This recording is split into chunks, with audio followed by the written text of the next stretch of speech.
A judge has temporarily delayed Trump's deadline for the so-called buyouts for federal workers.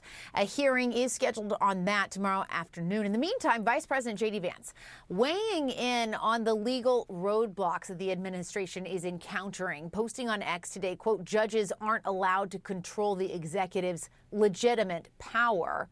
Now, the Constitution, of course, sets up the three branches of government as a system to check and balance each other. Also tonight, the Trump administration has informed employees of another agency that they won't be in the office this week. Workers at the Consumer Financial Protection Bureau have been told its D.C. headquarters will be closed for the next week. That is the agency that's tasked with looking out for American consumers when it comes to interest rates and fees from big banks and other lenders. Joining us now to talk about all of this is senior political analyst Ron Brownstein. Ron, thanks so much for being here with us.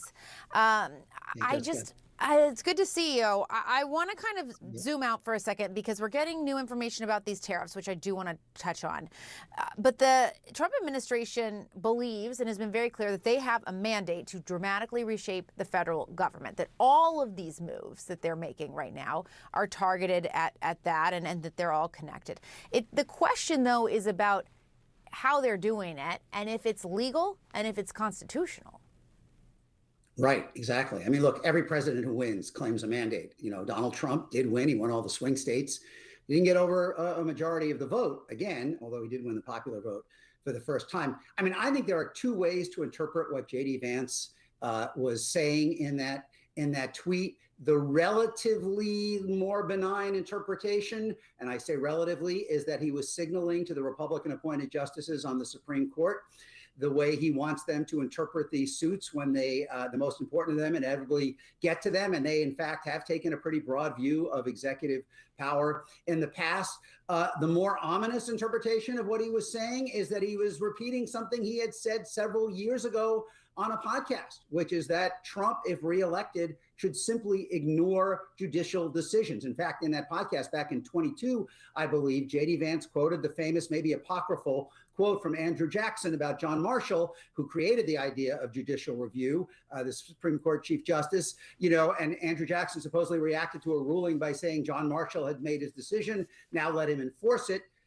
J.D. Vance said that would be a good motto for Donald Trump. So this could be, as I say, relatively more benign, a signal to the Republican justices, the way he wants them to ultimately rule on this. It could also be the first step on a road toward a full-scale constitutional crisis.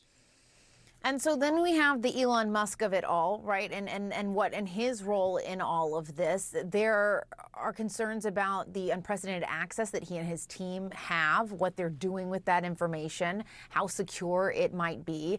Homeland Security Secretary Kristi Noem said this to our colleague Dana Bash today. I want to play a quick clip.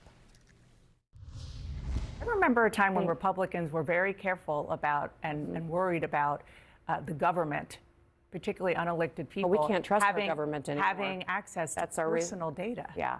Oh, absolutely. You are the government. Yes, that's what I'm saying, is that the American people now are saying that we have had our personal information shared and out there in the public. Elon Musk has access to it. Yeah, but Elon Musk is part of the administration that is helping us identify where we can find savings and what we can do. And he has gone through the processes to make sure that he has the authority You're totally the president has granted him.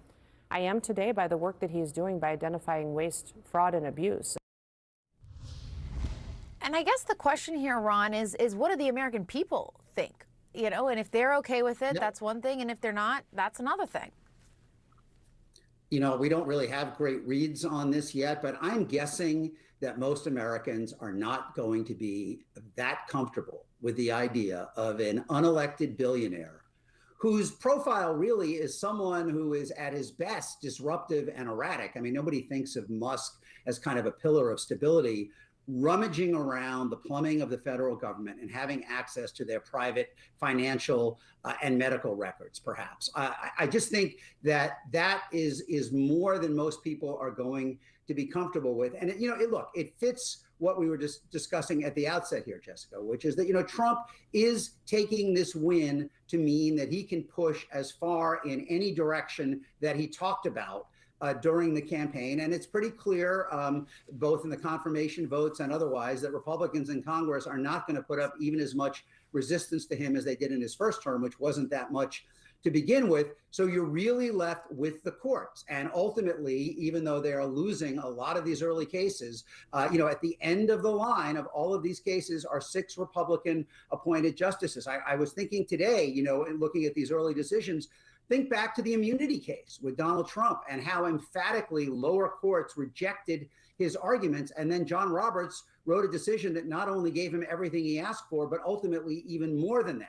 So we have a long way to go, but it really is, I think, shaping up that those Republican appointed justices on the Supreme Court are really the ones who are going to have the leverage to decide what the country looks like, what our constitutional democracy looks like after a few years of the Trump presidency. Yeah, and then there's just the idea that President Trump, since he took office 21 days ago, he's everywhere. And I know we keep saying flood the zone, but look, he's at the Super Bowl. He's talking to the press all the time. He is the news cycle right now. Yeah, as was the case in his first term. I mean, Look, Trump, through his whole career, really has been someone whose greatest skill is commanding attention. He's been more of a marketer than a kind of a business thinker, and he remains that.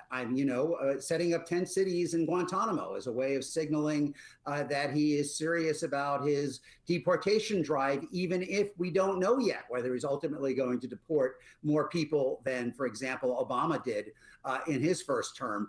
So Trump knows marketing, but he is also, as we talked about right at the very beginning, I think almost all of the constraints that he faced in the first term are gone. In his first term, he had to appoint people to his administration that represented other powers inside the GOP who sometimes said no to him and pushed back. That's not happening. In his first term, he had McConnell and Ryan as the congressional leaders who in private sometimes pushed back. That's not happening. In the first term, you had business leaders who were keeping their distance from him. And now you have a procession of them, proceeding to Mar-a-Lago, trying to get in his good graces. So Trump clearly has more freedom to do what he wants, unfettered, than he did in his first term. And that, I think, is not an unmitigated blessing for him, because there is clearly the risk with Trump that on multiple fronts he will go further than his coalition or certainly a majority of the American people will accept. Giving Musk unfettered access to federal records, maybe one front. Excessive tariffs. If he goes through, as he said today, Mexico and Canada still seem to be heading for 25% tariffs. There are a lot of ways in which Trump unbound could rebound in a way that is not positive for him or Republicans in Congress. Yeah. We just have to see what Americans think about it all as the dust kind of settles on it. Ron Brownstein, thank you so much. Good to see you. Happy Super Bowl. Yeah. You too.